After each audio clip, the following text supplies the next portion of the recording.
அனைவருக்கும் வணக்கம். நான் உங்கள் சக்திகலா. இப்போ கழுத்தில் கிராஸ் பீஸு எப்படி வெட்டி நாம் அடிக்கிறதுன்னு இப்போ இந்த வீடியோவில் பார்க்கலாம். இப்போ பாருங்கள், அதுக்கு நான் 2 துணி எடுத்துருக்கிறேன். 2 துணிக்கு நாம் கிராஸாக இப்படி ஒரு கோடு போட்டுக்கணும். கரெக்டாக ஒரு 1.25 இன்ச்சு வர அளவுக்கு நம்ம போட்டோம்னா போதும். நீங்கள் புதுசாக இருந்தால் நான் டேப்பில் மார்க் பண்ணி கூட இப்படி லைன் போடுங்க. ஒரு 1.25 இன்ச்சு அளவு இருந்தால் நம்மளுக்கு போதும். இப்போ நான் 2 துணி வச்சு இப்படி நான் கிராஸ் லைன் போட்டிருக்கிறேன். புதுசாக இருந்தால் டேப்பில் ஒவ்வொரு புள்ளி அளவு வச்சுக்குங்க. கொஞ்சம் எச்சு கம்மியாக லைனுக்கு வரும்ல அதுக்கு. இப்போ நாம் இதை வெட்டிக்கலாம். துணி இதுக்கு மெயினாக கிராஸில் தான் இருக்கணும். இப்படி இழுத்து பார்த்திங்கன்னா அந்த கிராஸ் வரணும். கிராஸில் இருந்தால் நம்மளுக்கு கழுத்து பீஸு நம்ம அடித்து திருப்பையில் கொஞ்சம் கூட சுருக்கம் வராது, நீட்டாக இருக்குது. இப்போ புதுசாக இருக்கிறவங்க பிகினர்ஸாக இருந்தால் 1.5 இன்ச்சு கூட வச்சுக்குங்க. வச்சு நம்ம கடைசியில் பிசுறு வெட்டையில் கொஞ்சம் சேர்த்து வெட்டிக்கலாம். நான் ஒரு இன்ச்சு இல்லாட்டி 1 இன்ச்சு 1 பாயிண்ட்டு இந்த அளவில் தான் வெட்டுவேன். கரெக்டாக இருக்குது எனக்கு. லைன் சிறுசாக இருந்தால் அதுக்கு தகுந்த மாதிரி கொஞ்சம் சேர்த்தி கூட வெட்டிக்கலாம்.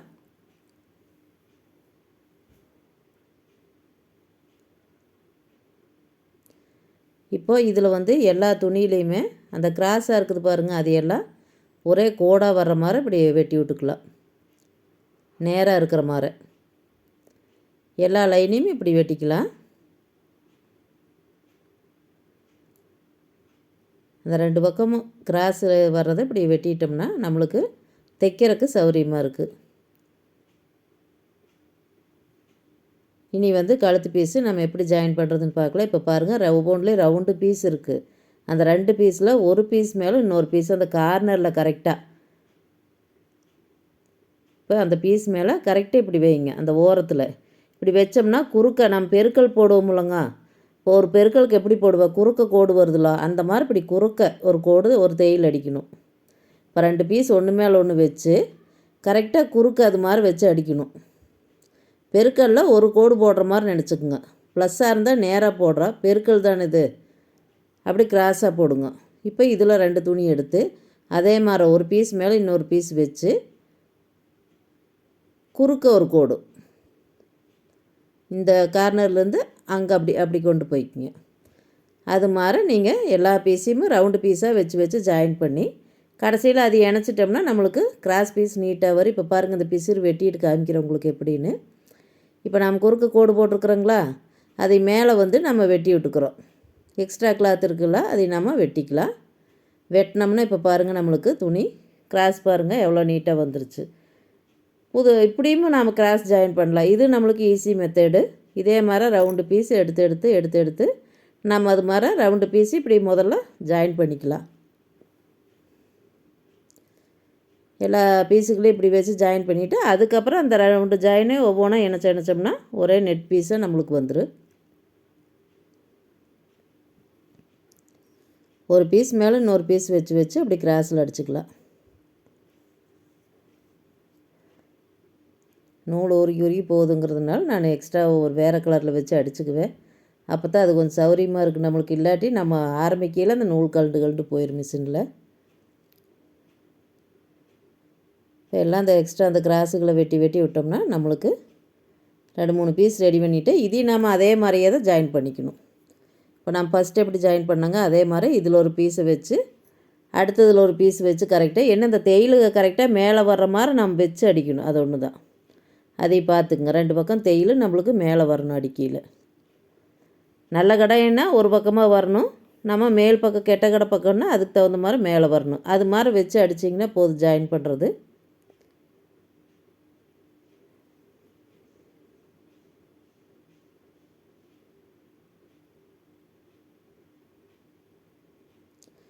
இப்போ பாருங்கள், இதை வெட்டிட்டு காமிக்கிறேன் உங்களுக்கு எப்படின்னு. இப்போ பாருங்கள், இந்த கெட்ட கடை பக்கம் அதே மாதிரி இப்படி வரணும். அதே மாதிரி நம்ம வச்சு அடிக்கிற பீஸுகளில் கரெக்டாக அது மாதிரி வச்சு அடிச்சுக்கணும். இனி இந்த பீஸை நம்ம 2ஆக மடித்து ஒரு தையல் ஒட்டிக்கலாம். நம்மளுக்கு கழுத்து பீஸுக்கு ஒரு 1/4 இன்ச் அளவு இருந்தால் போதும். மிச்சம் எக்ஸ்ட்ரா இருக்கிறத பிசுறில் வெட்டி விட்டுறலாம். இப்போ நம்ம 1/4 இன்ச்சு ஒரே மாதிரி வர்ற மாதிரி இப்படி அடிச்சுக்கலாம். கரெக்டாக ஒரு மாதிரின்னா அந்த ஒரே மாதிரி 1/4 இன்ச்லேயே நம்ம தையல் கொண்டு வரணும்.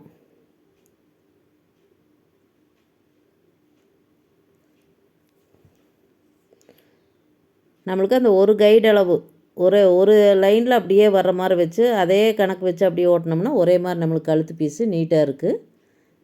அது எக்ஸ்ட்ரா வர்ற துணிகளெல்லாம் நம்ம பிசுறு வெட்டுறதுல வெட்டி விட்டுறலாம், அது பிரச்சனை இல்லை. நம்மளுக்கு தேவை 1/4 இன்ச்சு கிராஸில்.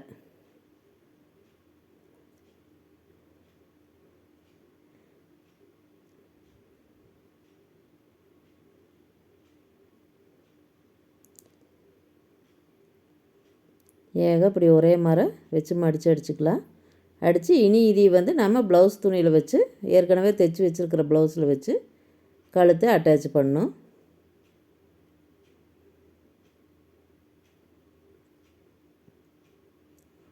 இப்போ பாருங்கள், கரெக்டாக ஒரே மாதிரி 1/4 இன்ச்சில் ஏகம் ஓட்டியிருக்கிறேன். இனி ப்ளவுஸ் தைச்சி வச்சுருக்கிற ப்ளவுஸில் நாம் வச்சு நல்ல பகுதியில் மேலே வச்சு ஃபஸ்ட்டு அடித்து உள்ளே திருப்பணும். இப்போ ஒரு 1/2 இன்ச் அளவு துணியை வெளியே விட்டுறணும். அது வந்து கடைசியில் மடித்து அடிச்சுக்கலாம். இப்போ கரெக்டாக நம்ம அந்த 1/4 இன்ச் அளவுக்கு தையல் ஓட்டி இருக்கிறோம்லங்க கழுத்து பீஸில், அது மேலேயே வச்சு அப்படியே தையல் அடிச்சுட்டு வரலாம்.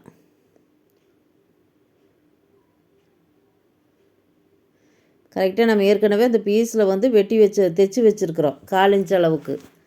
அப்போ நம்மளுக்கு அந்த அளவு தெரியும். அதே மாதிரி துணியில் ப்ளவுஸ்லேயுமே அதே 1/4 இன்ச் அளவில் மேலே வச்சு அப்படியே அடிச்சுட்டு வரோம். கொஞ்சம் கூட எச்சு கம்மி வராது. ஷோல்ட்ரு பக்கம் துணி எப்போவுமே முதுகு பக்கம் வர்ற மாதிரி ஷோல்ட்ரு தையல் வர்ற மாதிரி விட்டுக்கணும். நம்ம ஃப்ரண்ட் சைடு வரக்கூடாது, பேக் சைடு அந்த தையலை திருப்பி விட்டு போட்டு அப்படியே அடிக்கணும். இப்போ நம்ம ஏற்கனவே ரஃபாக தைச்சி வச்சுருக்கிற கழுத்து பீஸ் தையல் அளவுலையே அப்படியே அடிச்சுக்கலாம்.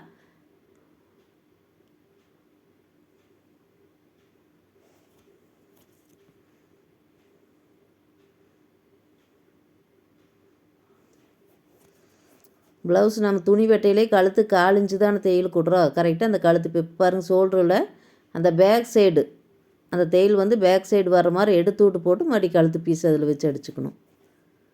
நம்ம துணி வெட்டையில் கழுத்துக்குன்னு 1/4 இன்ச்சு தான் விட்டுருப்போம். அதனால் அந்த 1/4 இன்ச்சு அளவுலையே இந்த பீஸை வச்சு அடிச்சுட்டு வரணும்.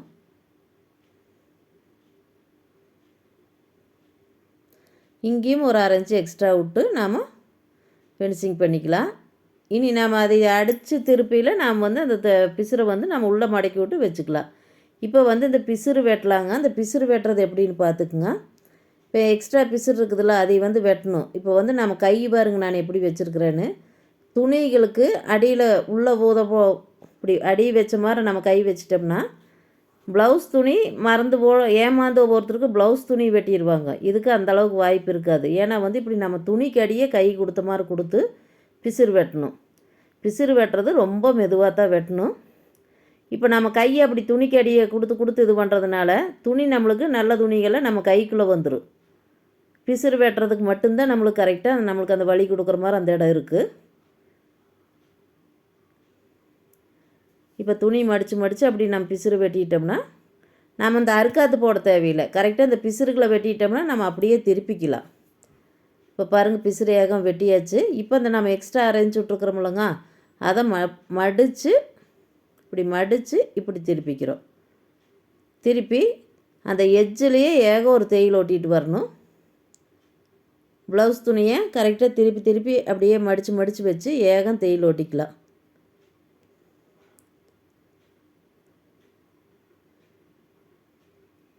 அந்த பிசுறுகளை கடைசியாக வெட்டி விட்டுக்கலாம். இப்போ பாருங்கள், கரெக்டாக அந்த எட்ஜிலேயே நான் தையல் ஓட்டிகிட்டு வரேன் பாருங்கள். இந்த ஊசி அளவுக்கு தான் இந்த இடம், ஊசி வர்ற அளவுக்கு தான் இடம் கழுத்தில். ஃபஸ்ட்டு தையல் வந்து நம்ம அப்படி போட்டணும் ஏகமும். இப்போ ஷோல்டரெல்லாம் நம்ம ஏற்கனவே மடித்து விட்ருக்கிறதுனால இப்போ நம்ம பிரச்சனையில் அது பாட்டு கரெக்டாக நம்மளுக்கு ஆட்டோமேட்டிக்காக வந்துடும் பேக் சைடு. இப்போ பாருங்கள், அந்த எட்ஜிலேயே தையல் ஓட்டிகிட்டு வந்தோம்னா நம்மளுக்கு ஃபினிஷிங் வந்து நல்லா நீட்டாக இருக்குது. நம்ம வந்து அந்த பிசுரெல்லாம் வெட்டிடுறதுனால அறுக்காத்து ஏகம் போடணுங்கிறது இல்லை. பிசுறு வெட்டிட்டோம்னா நம்மளுக்கு துணி நல்லா மடித்து கொடுக்குது.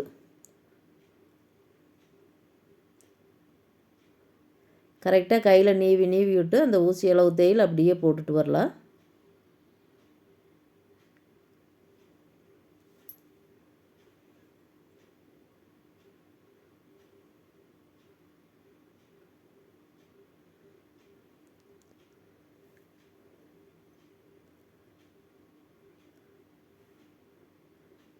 அவ்வளோதாங்க. நம்ம ஒரு தையல் போட்டாச்சு. அந்த ஓரமும் மடக்கி விட்டு இப்போ தைச்சாச்சு. இனி இன்னொரு தையல் ஓட்டணும். இப்போ நம்ம ஒரு தையல் தானே போட்டுக்கிறோங்க. இப்போ இதுலேயே வந்து இன்னொரு தையல் ஓட்டணும். நீட்டாக வந்துருச்சு பாருங்கள் ஒரு தையல். இனிமேல் இதுலேயே வந்து இன்னொரு தையல் அடிச்சுக்கலாம். இப்போ நம்ம 1/4 இன்ச் அளவு தானே துணியை மடக்கி அடித்தோம். நம்மளுக்கு அந்த கையில் விரலில் நிரண்டி நிரண்டி பார்த்தாவே நம்மளுக்கு தெரியும் அந்த துணி எந்த அளவு இருக்குதுன்னு. எப்போவுமே மேல் சைடு நம்ம தையல் போட்டோம்னா கழுத்து தையல் வந்து நீட்டாக வருங்க. இப்போ நம்ம அந்த கையில் நிரண்டி நிரண்டி பார்த்தாவே நம்மளுக்கு தெரியும். நிரண்டி பார்த்தாவே நம்ம அந்த 1/4 இன்ச்சு துணி விட்ருக்கிறது தெரியும். கரெக்டாக அதுலேயே வச்சு வச்சு அப்படியே அடிச்சுட்டு வரோம் பாருங்க. விரல் வைக்கிறோம் பாரு, அதுலேயே வச்சு வச்சு அப்படியே அடிச்சுட்டு வர்றோம். அடிச்சிட்டோம்னா நம்மளுக்கு மேல் சைடே தையல் 2 தையலும் மேல் சைடு ஒரு பக்கமாகவே போட்டோம்னா நம்மளுக்கு ஃபினிஷிங் வந்து அருமையாக இருக்குது ப்ளவுஸில். இந்த வீடியோ பார்த்துட்ருக்குறவங்க மறக்காமல் லைக் பண்ணிவிட்டு பாருங்கள், சப்ஸ்கிரைப் பண்ணிவிட்டு பாருங்கள். நீங்கள் இது பண்ணையில் இன்னும் நான் நிறைய வீடியோஸ் இது மாதிரி இப்படி போடுறதுக்கு எங்களுக்கும் கொஞ்சம் சந்தோஷமாக இருக்குது. இப்போ பாருங்கள் 2வது தையல் ஏகம் இப்படி ஓட்டியாச்சு. அவ்வளோதாங்க. சூப்பராக நம்ம கழுத்து பீஸ் அடித்தாச்சு. இந்த மாதிரி ட்ரை பண்ணி பாருங்கள், அருமையாக வரும்.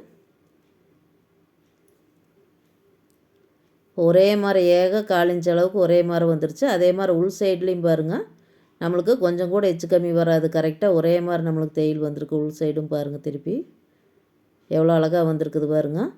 வீடியோ பிடிச்சிருந்தா மறக்காத சப்ஸ்கிரைப் பண்ணுங்கள், கமெண்ட் பண்ணுங்கள். நன்றி, வணக்கம்.